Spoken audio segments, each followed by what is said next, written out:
Dollar, its fundamental underpinning of value is that the IRS says you gotta pay us in dollars. There will be a demand for dollars. Mondays with Mike.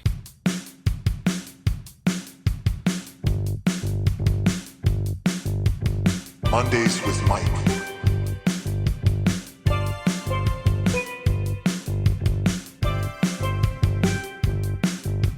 Mondays with Mike. It was a chaotic week on Wall Street, and by chaotic week, I actually realized that I meant a chaotic 2 weeks. So, in the span of time, January 26 to February 6, 2026, it was a chaotic fortnight by measure of the cost of assets.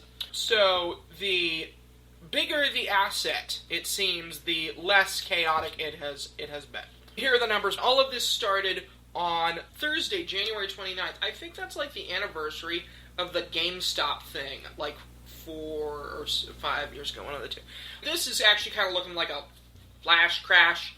Maybe not as flashy as some of the previous flash crashes. Here are the declines in the assets. Gold was down 13% in 2 days. Silver was down 33% in 2 days. And over the course of 7 days, 1 week, Bitcoin was down also 32%.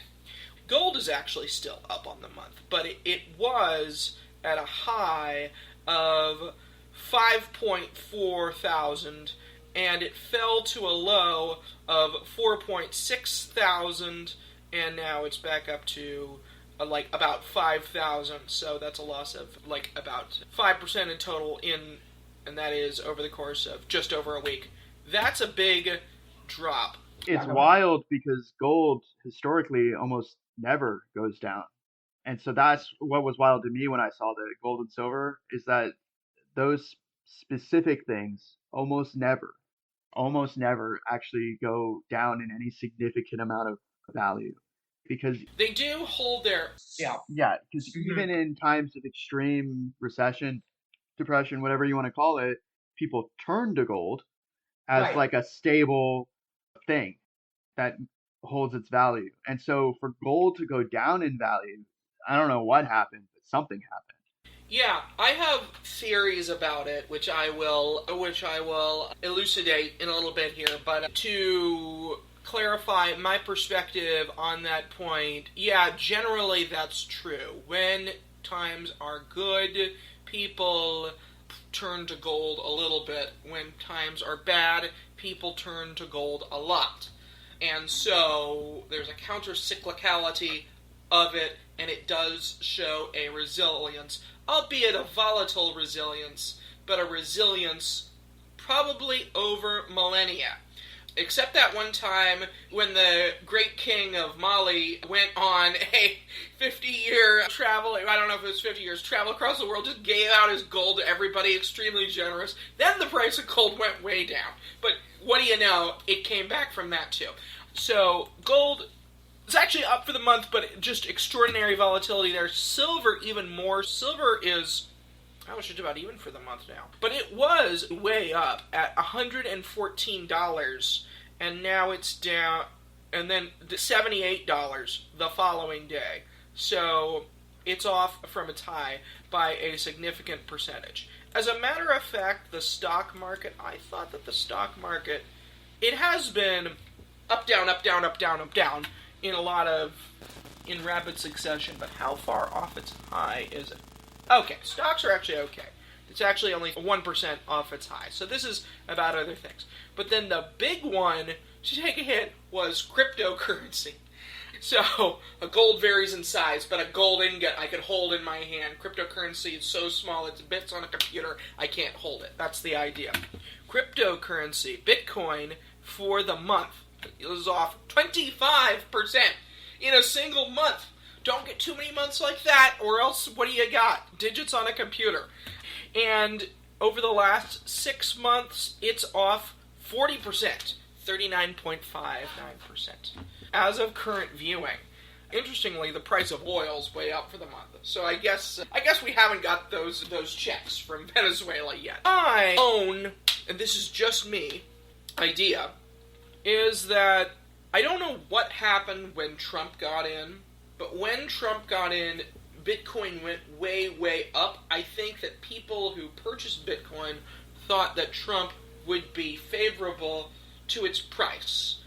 But it didn't, as a percentage, go up. It went up considerably in his first year-ish, a little less than a year, in office, but it didn't, as a percentage, go up as much as it historically had. So my idea was that investors were looking for returns in things that they saw as similar. And that created a brief kind of bubble, but evidently not really a problem yet for gold, or even silver over the course of the month, frankly, given that it's actually just... So that created a mini bubble in those precious metals. That's my personal idea. But what do you think about all this? What does it show? It shows the volatility, obviously, of the market right now, that we're still living in a period of, frankly, uncertainty, in part because of the tariffs regime. That if you're paying attention to the Greenland debate, for example, Trump was saying he was going to slap on way more tariffs on all of the EU, and that led to uncertainty. And because the tariff stuff hasn't actually been resolved in terms of whether Trump can or cannot continue to just impose huge tariffs one way or the other, there's still that uncertainty always ever present in the choices that people are making and the investments that they're making and choosing to do. Otherwise, though, markets go up, markets go down. Sometimes there doesn't seem to be a rhyme or reason, especially for gold. That one I don't quite understand why it went down so much in value.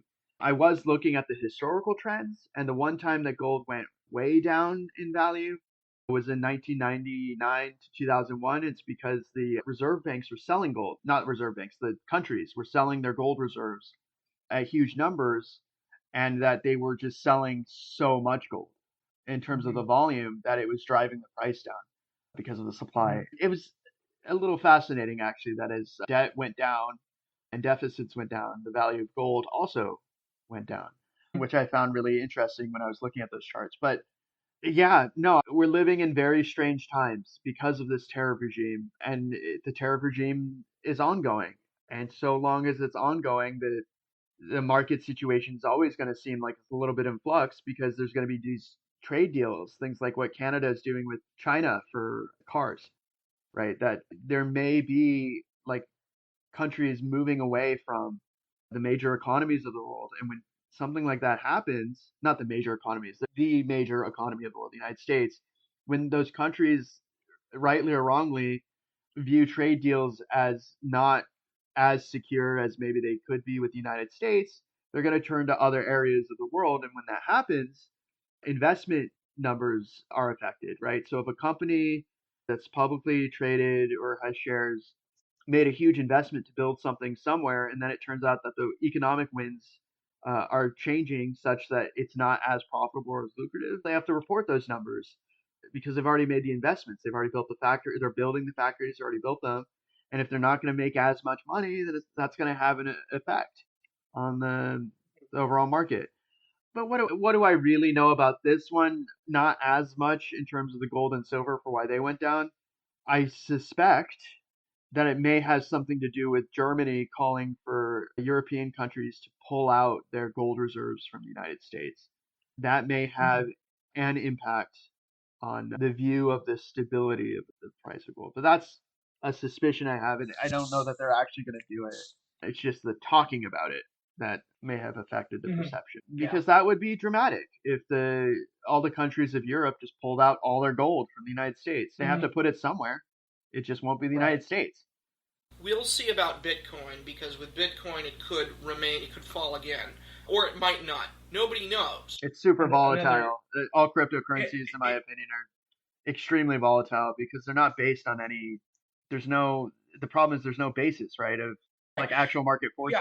Yeah, to me, and I did take some economics classes way back in the day, but make of that what you want. I'm just a guy who took some economics classes. But based on my assessment of it, the dollar its fundamental underpinning of value. It's twofold. Actually, it's three. One, faith and credit. Faith and credit, mode of international exchange for trade, and that's the big one. But more absolute than that one is that the IRS says you gotta pay us in dollars. Therefore, if U.S. citizens who are not out of the country, who are 330 days a year, if U.S. citizens are going to make money, they got to pay the IRS, and they got to pay the IRS in dollars. They need to obtain dollars. There will be a demand for dollars. That's a much more absolute. People say, oh, what's the value of the dollar if it's not pinned to gold? What's the value of gold if it's not pinned to whatever? But to me, that's a fundamental, there's three fundamental underpinnings. For me, cryptocurrency could have two underpinnings, and I won't call them fundamental, because it is as of yet unproven. But its underpinnings could be the first one would be a comparatively frictionless mode of international exchange. Because when you send money internationally, there's a lot of hoops. But if somebody says, I'll dial you up this speculative asset, which is worth this much at this time. And if people do that, if somebody in Sudan and somebody in Laos want to exchange this, that's no business of mine. Number two is if the limited supply were to be trusted. And that's a big if, as a matter of fact, as you illuminated me to at one point. So those would be the two, but they're much less than the IRS is going to get you if you don't do it. So it could have such a value. Maybe. I'm not convinced, but I am open to the idea that it would. Look, if the cryptocurrencies were backed by a government like a fiat currency, as in a government created the cryptocurrency, that's different. The problem I have with something like Bitcoin is that it's a free-floating, amorphous blob. There's a great deal of mystery involved with who precisely controls the levers, power of the money spigot. Could they ever turn it off? The question there becomes, if anybody ever figures out a way to just shut it down tomorrow, today, a minute from now, what recourse do all the people who ostensibly have this thing actually have? Like, what does it still exist as a digital property? What value does it have? There's a whole series of questions that I've always had about Bitcoin that I've never really heard a good answer about. So that's just my issue there. You know, people accept the amount of risk they're willing to take. So the economy is going to change here. The economy is definitely in the process of changing. With AI, it is possible that it becomes, I heard the word nothing burger this week. It is possible that LLMs don't actually improve that much beyond that which they have. It is possible that we have made a technology where we can effectively create a ranting college sophomore with only sophomoric ideas of things. That's possible. It is also possible that we have found a mechanical mind, I hesitate to say it, but that could become smarter, could be a facsimile of somebody smarter than us, and perhaps much smarter. I don't know where it lies in that. So let's just say we could be on the verge of the biggest productive technology ever. But, and more to the point, this is what people in tech are telling us. This is what they're telling us. They're telling us that this is where we are now. Are they lying? Probably to some degree, because they want to sell more stock. But are they lying totally? No. This is something. I can see it with my own eyes. This is pretty darn impressive. How impressive? Time will bear out. So, is there even a framework we can use to try to gauge where in the near term, what kind of gains we can expect in the near term in terms of having facsimiles of minds working alongside people? Is it going to displace people? Like, people have been saying that self-driving cars are going to catch on for at least about 11 years now. And okay, they're there, but where are, and we can't, so we still can't trust them fully. How long, and there aren't so many people hyping them anymore. Has that hit a wall? Do we know? And finally, there was a book called Player Piano by Kurt Vonnegut in 1952, which was this idea that you were going to have all these factories run by robots, and the robots were going to take their instructions from tape drives. And then there was going to be this great unemployed mass in the cities that doesn't do much except join clubs, and then one time they rebel, but it's a big farce anyway. Very Vonnegutian. So, are we on the verge of a job apocalypse? Are we on the verge of a job apocalypse? So I'll say this much. We're always on the verge of a job apocalypse, as you would describe, of huge numbers of people becoming unemployed, because there's no incentive on the part of any corporation to actually hire human beings. They do so because it's cheaper than the alternative right now. But if you look at historical trends and patterns, the moment it became cheaper to replace humans with a conveyor belt or a factory or some kind of automation, companies did it, right? They went forward and did it because there's no obligation on the part of any corporation to actually hire a human being. The only alternative to that would be a government having what we've talked about before, like a guaranteed job for people or a basic income where they just give people money to exist so that we can have something that resembles an economy and a society. But if you look at it from just a pragmatic or a practical sense, humans cost a considerable amount of money just to employ them because they want things, right? They want more money eventually. They want healthcare. They want access to safe working conditions. There's like a whole list of things that people want that computers don't care about at all. Yeah. Wouldn't have use for. Wouldn't have use for. And there's certain things that are absolutes for human beings. Humans eventually have to sleep. Humans eventually have to eat. Humans eventually have to drink water. Humans eventually can get sick or injured and then would need medical treatment. And so there's a whole list of costs before you ever can put a human to work that are just baked into the cake. For something like AI or robots, maybe they won't replace people immediately, but what they could do is there could be a niche carved out where AI or robots work in extreme conditions, extreme heat, extreme cold, things that are completely inhospitable for humans to work in, period. So, space, in the vacuum of space, right? Or up in the air or deep underwater. It's like there's all sorts of environments where humans couldn't survive for a single second that maybe robots could, right? We've got a rover on Mars that's been there for a while, right? It's just been moving around, taking video, doing tests and stuff.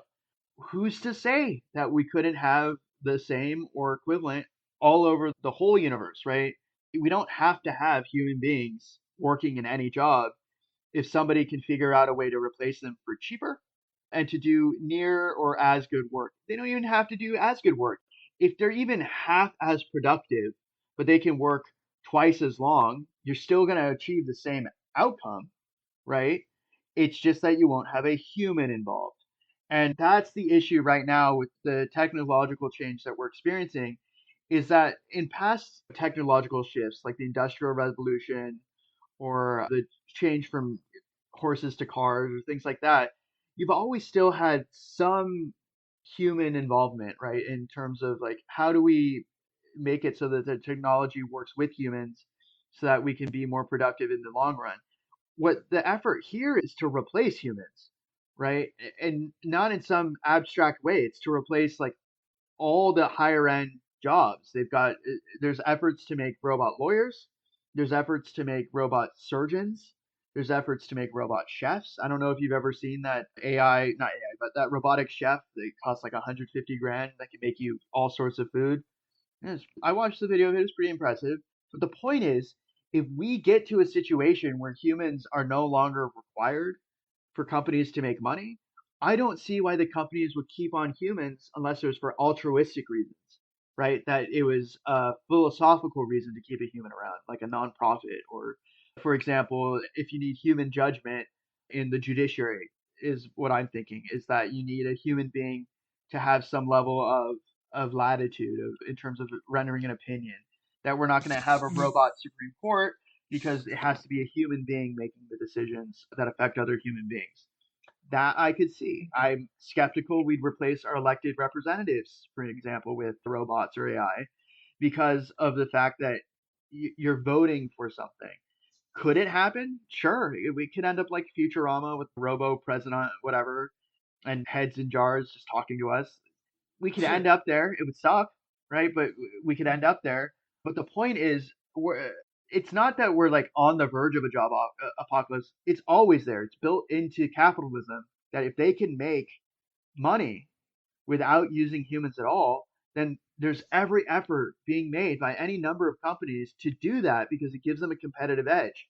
If you don't have to pay a pension, if you don't have to pay health insurance, if you don't have to pay a livable wage or any wage at all, or health insurance, or like all the different requirements that exist for companies that serve as impediments to them hiring somebody or keeping them employed. Things like don't discriminate, don't be racist, don't be ageist, don't discriminate against the disabled, right? All that goes out the window if you're talking about an inanimate product, right? A computer or a robot.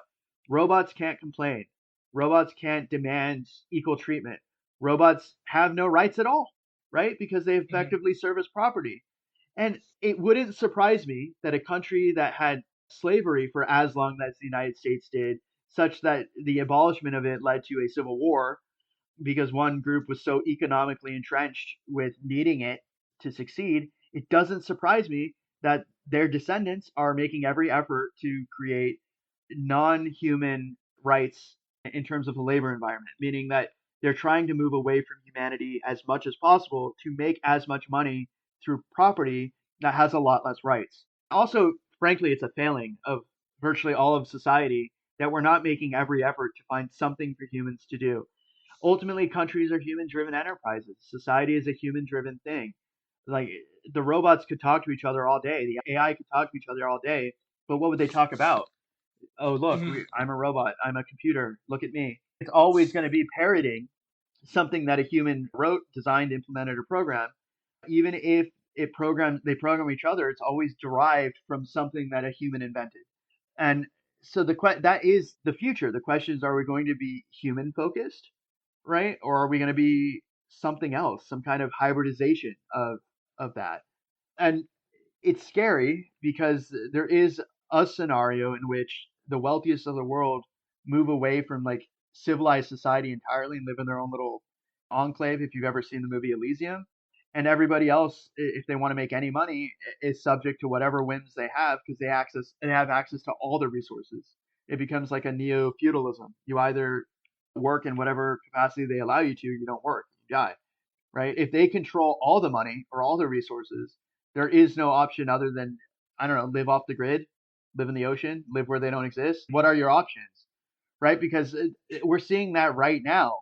If the very rich control all the levers of power in the United States, all the things that we thought make life richer and more wholesome and more valuable overall, like pursuing scientific research or the arts, all that can go away at the whims of one very rich man who shows up and just fires everybody or cuts off all the grants and loans, right? That our democratically elected leaders put into place all sorts of investments specifically focused on human flourishing, right? So when we're talking about researching the cure for cancer or the cure for any number of things, right, through the NIH, that's human flourishing. They're not studying how to solve AI cancer or to get the rust off robots. What do the robots care? No, it's human focused. And so when somebody shows up and says, "Oh, we need more money and everything that government does is a complete waste of money and time, so let's just fire everybody," right? What that is foreclosing the possibility of a future invested in humanity as opposed to a future invested in robots and AI where only a very small handful of people control everything. Who knows, right? That could be the next thing. We could be headed there. It doesn't look very pleasant for anybody who's not already at the top of Mount Olympus. If you're a Greek god, great. You can fling lightning bolts and turn people into sheep, whatever, right? Tie people to rocks and get their innards pecked out because they discovered fire. but everybody else has to live in that world. And if you move away from human-centered labor, human-centered technology, investments in human longevity or existence generally, what we're left with is this sort of like chaotic dystopia of some people living like gods and the rest of us scrounging around like ants wondering, where's the next bit of sugar we're going to get to live another day. Like that's the issue right now. And if you want to trace it back, Citizens United was probably the worst decision that the Supreme Court's made in this regard, because they effectively made money speech. And if you make money speech and people have a right to free speech in the United States, then you can spend unlimited sums of money to just control everything, the levers of power, the physical infrastructure, you name it. If money can buy it, someone will figure out how to do it if they have enough money, right? Because that's one of the issues that we have right now in terms of the landscape we're encountering. Corporations have no actual responsibility to people. They have responsibility to their shareholders. And the shareholders are not everyone. It's the people who can afford to actually own shares. And there's no guarantee at all that corporations are going to act in an ethical or responsible or humane manner if they can get away with not doing that. If it's more profitable to do that and just eat the costs, whatever the cost will be for getting caught. I think it was the movie The Informer with Matt Damon where they talk about how car companies knew that cars, like a certain brand of car, needed a certain screw to be more safe, that some number of cars would catastrophically fail, some number of people would die.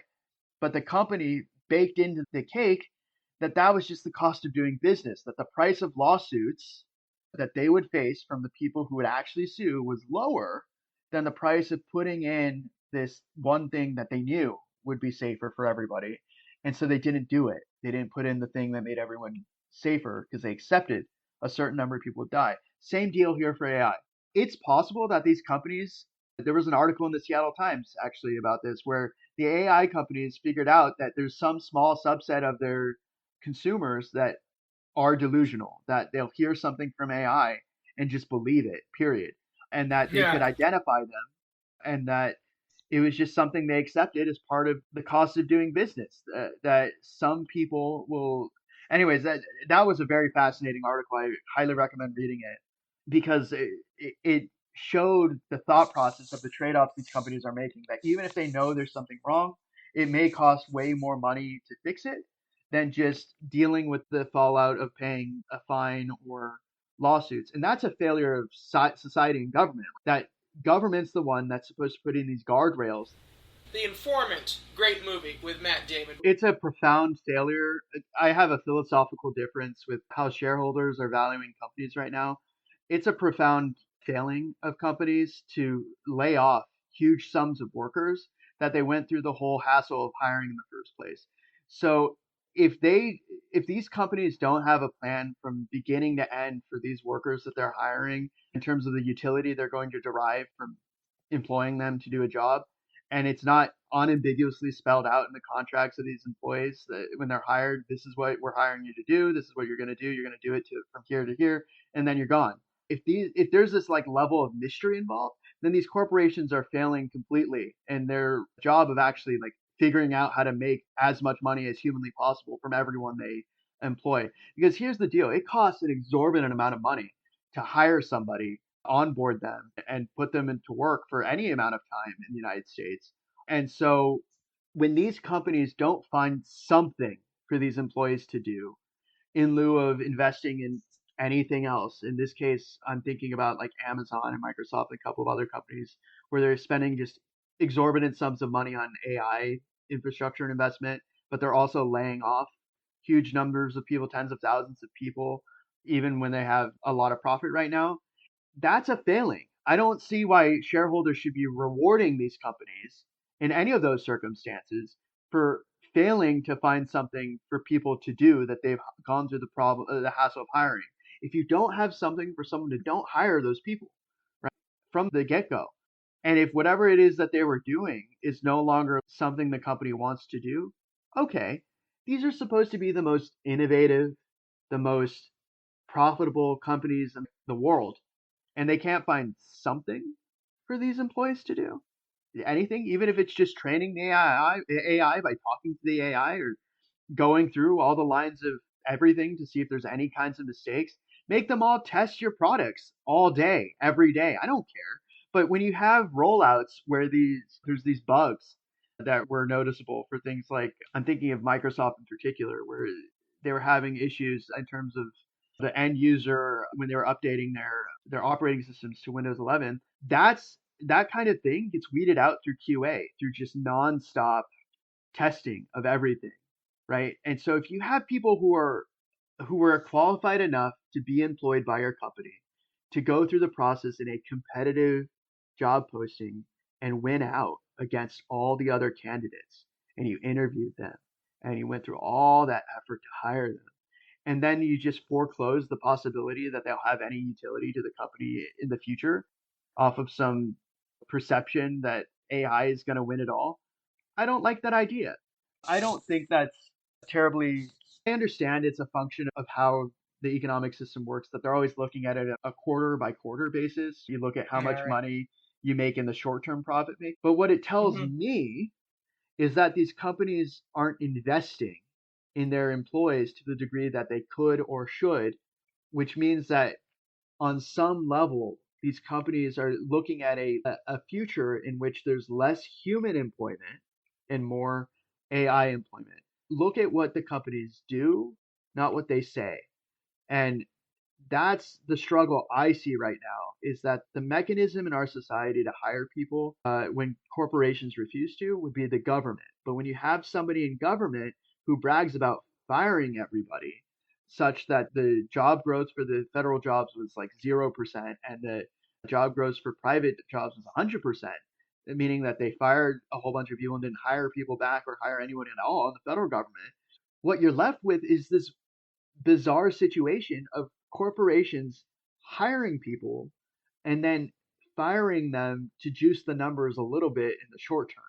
And it's theater at that point, right? If you're not actually hiring people for a real job or a purpose other than to occasionally serve as like a sugar high of that trend where they fired, I think it's 10% of their employees every year just to, I don't even know the Yeah. exact reason, but where they just like weed out 10% so that everybody performs better. Mm. Why is that viewed as good or profitable? That's what I've never understood. Why is that viewed as advantageous for companies? It tells me that those companies aren't innovating. They're not figuring out a way to use the labor they have in such a way as to make money. And if they're willing to throw so much money away on hiring all these people and then not actually utilizing them, I guess, for any kind of job, what are they doing? What's the point? How are they making money? That's what I've always been curious about. What is the long-term goal if you don't invest in your employees? You just have a whittled down number of core employees that you hang on to who are all working twice as hard because they're desperate not to get in the next group that gets shown the door. Because I understand like motivating people to work harder and that you can derive more productivity from people if they always feel that their job is at risk. I get that. I understand like the psychological reason behind always keeping people on their toes, that they have to demonstrate an ability to give value to a company because the company has to make money. I understand. But it creates this extreme dissonance in society because some of the best and brightest people who may do some of the best work are getting hired at these companies. And then when they get fired, it creates this sort of vacuum of all the other employers or all the other institutions that would have actually valued those people's employment such that they would have kept them on and put them to work doing something. But anyways, that's just my gripe with our current situation. But also, I was listening to Trump's interview he did with Tom Yamas, and there was a point in there where he said that he could hire 2 million employees tomorrow and reduce the unemployment rate immediately. He could do it, Mm. but he doesn't want to. And that the Democrats are always hiring people. And what it told me in my political science mind is that Trump doesn't value employing people just for the sake of people being employed. That Right. there is a value in and of itself of simply having a more stable society because when you have people who are employed, especially in a job they think is secure, like a government job, that they are more invested in the society in which they live, in the community in which they live. And Mhm. the problem is that there's a dissonance between saying, oh, they'll just find jobs in the private sector, when the private sector very clearly is saying, no, we have an inability for whatever reason to actually hold on to the employees that we do have. Hence, all these tens of thousands of layoffs in some of the most profitable. Look, if they were bankrupt or something, I get it. If they had no money, but the companies we're talking about are some of the most profitable companies in the history of humanity. They make so much money that clearly they don't seem to know quite what to do with all that money. But the fact that they hire people and then don't know what to actually put those people to work doing speaks volumes about this bizarre perception, at least in my mind, of the president thinking that private industry is going to just hire all these fired government employees when they're not even hiring, when they're firing all the people they already have. That's the issue I see. And so when he tries to move away regulation for AI, when he tries to increase dramatically the amount of AI we have with the allowing the companies to make their own electricity, and so they don't have to rely on the electric grid, that there's not enough energy in the country to power all the AI. What that's telling Mhm. me is that there's doesn't seem to be like a real value of employing people, period, to keep them employed, because the moves don't indicate to me that they're putting people to work. If you're trying to replace people with something like AI, that doesn't scream, oh yes, give people jobs. It screams, replace as many people as you can with the jobs they're already doing, and then those who still have jobs figure out how they can use AI to double or triple their productivity until we figure out a way to replace them as well. That it's whittling Mm. it down until you have as few people working as possible and AI doing as much as possible. And in that scenario, when you talk about social stability, reducing crime, having any kind of predictable standard of living for people who suddenly find themselves out of a job, your options are pretty limited. A basic income, a works program like what FDR had for the New Deal of the Works Progress Administration, the CCC, put people to Mhm. work, making roads, clearing Yeah. trash. Who cares, right? Just give them something to do. And if you've got an aversion to giving people a job through the government because, oh, government jobs have no Uh-huh. value, Yeah. private corporations aren't going to do it. They're not going to build Mhm. roads, and they're not going to No, they're not going to build they're roads. not going to hire people to. But the whole game for them is that they make money off the fact that the infrastructure they utilize to make money is subsidized. The phrase is socialize the losses, privatize Mhm. the gains. If there's a Right. natural disaster, they don't rebuild the roads and the electric grid and the all the other stuff. They don't rebuild the hospitals, right? No, Uh-huh. they rely on public infrastructure. And then what's so doubly insulting about that is that the higher echelons who make just exorbitant sums of money doing this, of socializing the losses and privatizing the gains, they then use every tool at their disposal to try and reduce their own tax burden. So the very richest, the very wealthiest, the ones who profit the most off of all of this infrastructure, roads, dams, bridges, emergency management systems to ensure that they have a workforce, right? They then de-invest in the society they are profiting from. That's the whole issue here, is that I'm sure 100% of these companies rely in some way on the federal highway system for transportation of goods, employees, products, trucking, whatever, right? That's Mhm. expensive. That's maintained by the federal government. To maintain it, you have to have, oh, I don't know, employees, people who actually Mm. know how to fix roads. And when taxes are the way that government funds things, and there's every effort made to reduce taxes and to have tax cuts, that's effectively these very wealthy companies and people saying, oh, we want to squeeze as much value as we can out of what is there without paying back and ensuring its continuation for the next generations.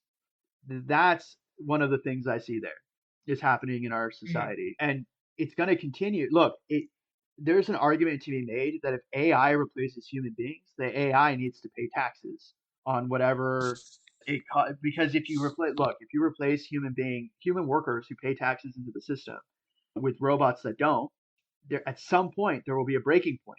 between enough money to fund anything, of any Social Security, Medicare, Medicaid, any social program, the roads, right? If there's something has to give, because for Social Security, there's an income cap. So if somebody makes over that amount, they just don't contribute any more to Social Security. And you can criticize Social Security as a program that was built on a certain assumption, and that assumption being that there would always be a ready pool of labor to fund both the current costs and the future costs, that they would contribute into the system such that there would be enough money to pay out. If there is this real move away from human labor, then yeah, so things like Social Security are in real trouble unless we find some other way to fund it, which we could. We 100% could. Look, tariffs are effectively a tax in that manner on if anybody wants to make money in the U.S. by importing. Same deal could apply here, that if any corporation wants to legally operate in the U.S., they have to pay, I don't know, 1%, 2%, 3%, who cares? Some number such that they fund these programs like a basic income or Social Security because they're actively working to move away from the funding mechanisms that keeps them viable. Because the one true fact about corporations is that in order to operate in the United States, they have to get legal permission from the country, right? You get a writ or whatever it's called.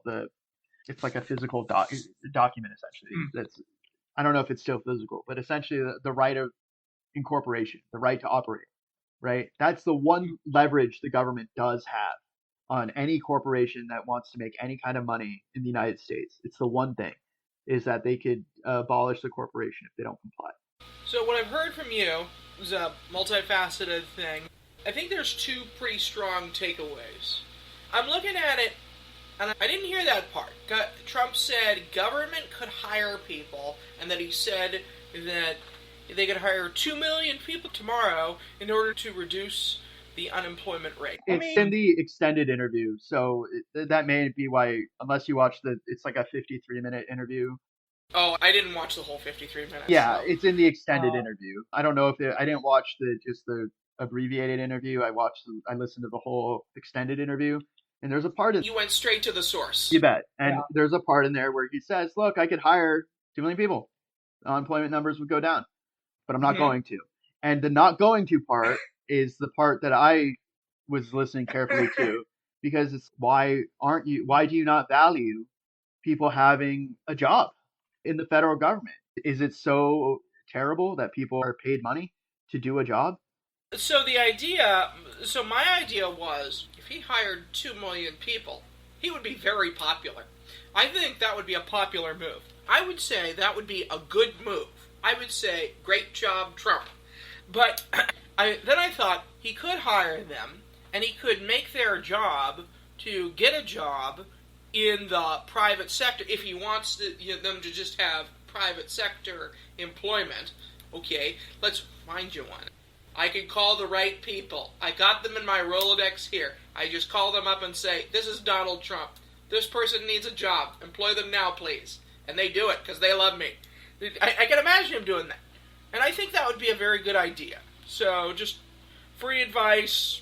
It's a better idea than taking $10 billion from American taxpayers to then give to charity, whatever that means. Yeah, I didn't know how he squared that circle, frankly. Yeah, all the reporters keep pressing on him, and every press conference I've seen so far where they ask him about it, it's not their money or something, and it's like you're taking it directly from taxpayers and putting it towards something that wasn't appropriated by Congress. If you win the judgment, who knows, maybe he will. But there is no parallel in all of U.S. history of a president, while in office, taking $10 billion from taxpayers for any reason. I can think of no parallel. There is no parallel. And then the second thing that I thought about was, because corporations have a duty to their shareholders. And then I thought, and you said that I don't exactly recall word for word, but what I spat out was, what if they had a responsibility to their worker, and they spelled out their responsibility in that worker's contract? And I thought, if they spelled it out in the contract, we're responsible for these aspects of your life, whatever it is, healthcare, food, housing, for this period of time, given that you continue to satisfy these criteria. And hopefully the criteria are not too onerous. And that could be a real asset. And that'd be great. People would be lining up at their door. They'd have all the best candidates. Whereas, and it would also permit the sort of distinction of maybe if you get a job at McDonald's, and I don't mean to crap on McDonald's, they do enough of that themselves. Pardon me, that's uncouth. Pardon me. This is a family podcast. What am I doing here? Okay. No, but it could help to say, okay, you're a seasonal worker. We need seasonal workers. This is not an attractive job. Take it or leave it. And if you're like, okay, I need a job for now, fine. But if you're like, I actually have options, these other people are offering this sort of responsibility stipulation in the contract, that could be a great idea for employers, and it would certainly be a good development for the employees, or to the future employees. But maybe that's head in the clouds. I don't know. What do you think of that? What I would say, the one impediment for corporations doing that is that they're always competing with every other corporation to hire people when they put out a hiring call, and that it reduces the ability to make the job offer as enticing as it could be if they tell them exactly when it's going to end. That people, when they choose to work one place instead of another, where they are at a crossroads and they go, I'll go left instead of one of the things might be that they apply for a job at a huge company, and the huge company says, we'll pay you the salary, we'll give you all these benefits, we'll give you the opportunity to blah, blah, blah, whatever it is that they tell them. And they take that job because it's a huge company, right? Plenty of opportunity. But the reality is much different, that for some number of those employees, it's pretty clear year after year that a percentage of employees get laid off at virtually every major tech company in the country, some number. And it's just not clear which number and who of those employees gets fired. And so I think that's still the appeal for these tech workers who apply for these jobs. It won't be me. I'll work for these big companies and get paid, and I can put it on my resume, right, that I worked at a huge company. But the whole issue there is the opportunity cost of whatever it is these people are doing it somewhere else without getting fired. That it effectively limits competitiveness. I know this is a really abstract way of talking about it, but it effectively limits competitiveness of any potential smaller competitor of these companies if of the pool of available candidates, that the very cream of the crop or the best ones are occasionally being snatched out of the pile of of labor and then just sitting at companies staring at the wall or whatever it is that they're doing, instead of actually helping those smaller companies compete in any meaningful way against the larger corporations. So it gives the larger corporations a competitive advantage that they're able to hire a large pool of potential employees who would, given the opportunity, I'm sure, be working somewhere else that values them more than these companies clearly seem to value their employees, to actually compete and make a better product, which then leads to a kind of stagnation, right? If there's not that hunger to innovate, to make things better, you get this sort of stagnant like situation where the companies that have the most money and can hire the best people aren't putting the best people to use. They're just hiring them to have them, right? Like a trophy on the wall, or like a box that says people that could. I don't know. I'm reminded of I was thinking of the price fixing thing that happened where a bunch of tech companies were colluding to limit the hiring of the higher end people at a company. I'm not going to name names or anything. What they were doing is they're effectively not hiring people who would have had a pay bump by moving to one of the other companies in order to suppress the ceiling of how much these higher end people would get paid, right? So if you keep someone around for a year or two and there's only like a limited number of people in these roles at any one company, and there's only so many companies, what they're effectively doing was reducing the ceiling that these employees could pursue in terms of their compensation, which means that the market wasn't actually as competitive as it could be. So I'm super duper curious, and I will never have the answer to this one, is whether these companies hired huge numbers of people to effectively create a circumstance like that, where they were effectively reducing the pool of available workers for their competitors, which means that those who could feasibly compete don't, that they have less of an ability to actually compete at making certain products. I have no way of knowing if that's true. But if I was cynical and was thinking, what's a way that companies who had money to burn could burn that money in a way that would actually make them more competitive? It would be that. Or it'd be something like buying up all the diapers that happened. Again, I'm not going to say which company did that. Effectively, what they did was they sold diapers at an extremely low rate compared to the other major competitor that made diapers in a smaller corporation. And it effectively was driving business away from that diaper company to the company that heavily reduced the price of diapers for a while because they could bear the cost to do that. I'm not 100% on the full story of that, but it sure looks like it's a strategy that big corporations with lots of money can do to make money. That's part of the reason you need to break up monopolies. Is that the issue with the monopoly isn't just that it drives the prices up once they control the market, but that they can also ice out the competition essentially. That what they can do is they can buy up like all the supply of a thing, or they can buy up all the stores surrounding a thing, or there's any number of strategies that corporations can use to make sure that any realistic competition can't compete, can't succeed. And at the point where they can't succeed or can't compete, then you ramp up the prices, right? Then you heavily inflate the value of something because you're the only game in town.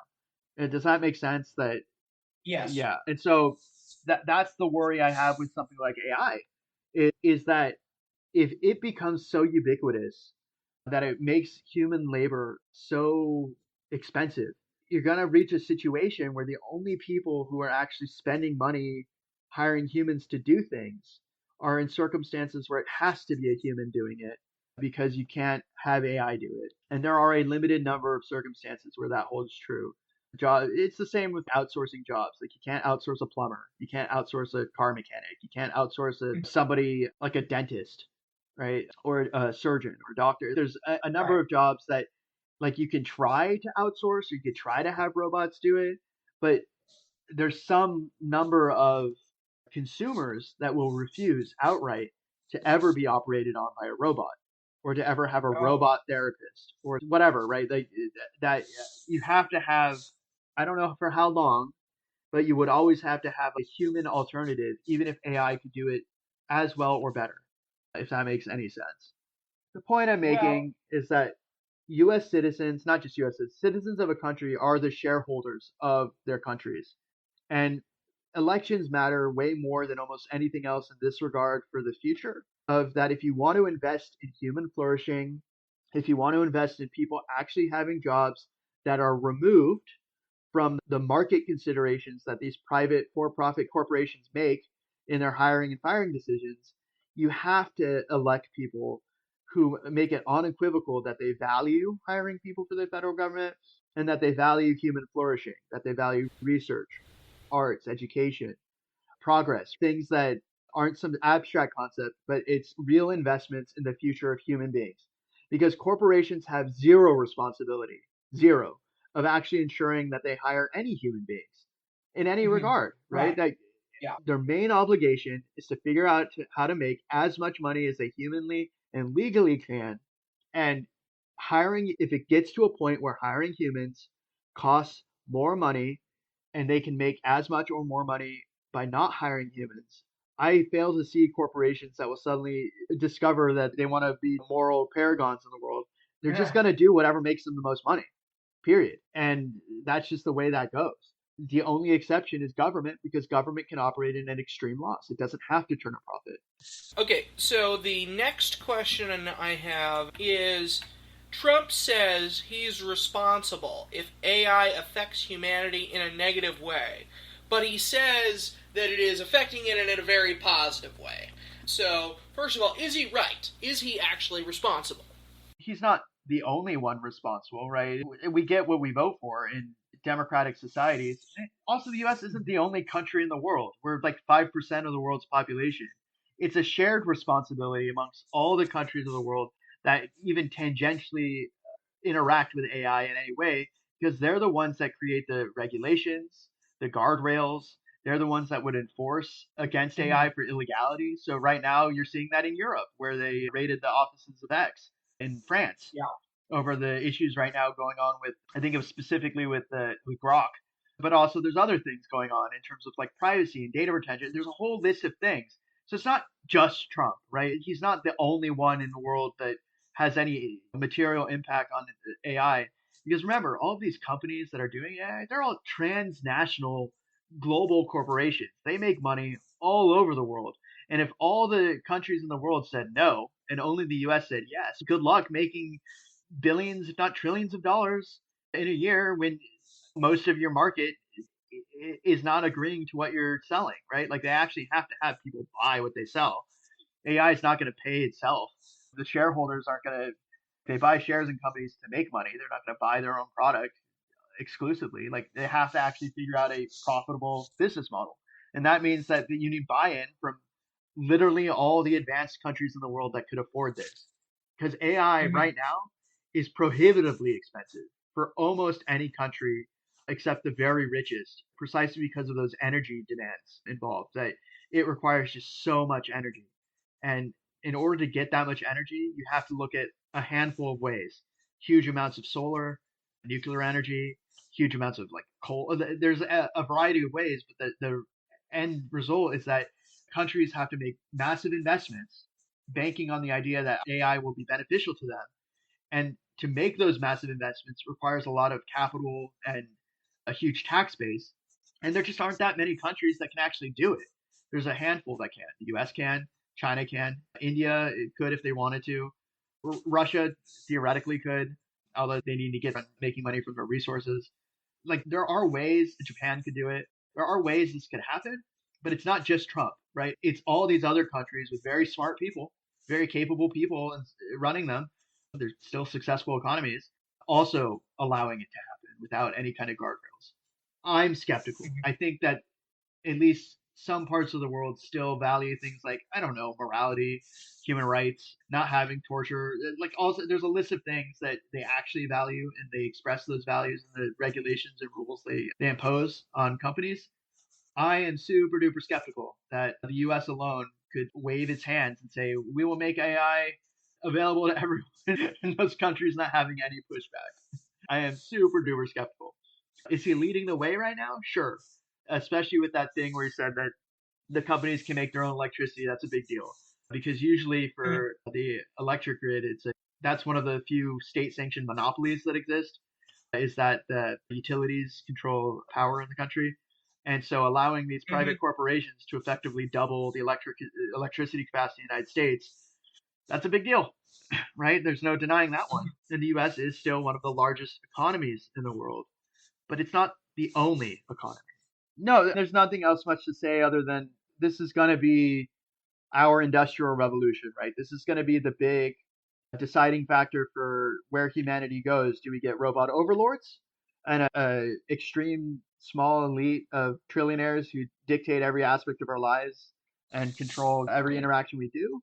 Or do we figure out some semblance of a more reasonable system where humans actually still have jobs and we can live and flourish as a society as opposed to just subject to the whims of the very, very wealthy? Okay, that's why they call it Mondays Bye bye. with Mike.